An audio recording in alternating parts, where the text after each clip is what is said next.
দলনেতা নিশ্চিতভাবে একটা রাজনৈতিক পোস্ট, সেটা কতক্ষণ যতক্ষণ না তাকে তার দল নমিনেট করে। যখন তিনি নমিনেট হয়ে যান, তিনি এই রাজ্যের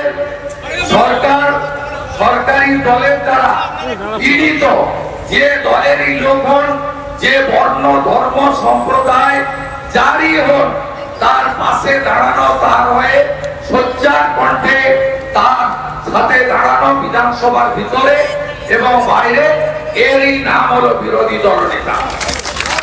উল্টো দিকে মুখ্যমন্ত্রী শব্দের অর্থ কি? তিনিও রাজনৈতিক ব্যক্তিত্ব। গণতন্ত্রে 51 মানে 100, 49 মানে 0। কিন্তু মুখ্যমন্ত্রী যখন রাজ্যপালকে সামনে রেখে শপথ নেন সংবিধানকে হাতে নিয়ে, তখন কিন্তু মুখ্যমন্ত্রী কোন একটা নির্দিষ্ট রাজনৈতিক দলের পথে তিনি মুখ্যমন্ত্রী নন। সেই কারণে ডক্টর ভীমরাও আম্বেদকর যেদিন সংবিধান দিয়েছিলেন, তাতে পরিষ্কারভাবে প্রথম ভাষাতে লেখা আছে যে আমাদের গণতান্ত্রিক ব্যবস্থা পরিচালিত হবে for the people, by the people, of the people, not for the party, by the party, of the party.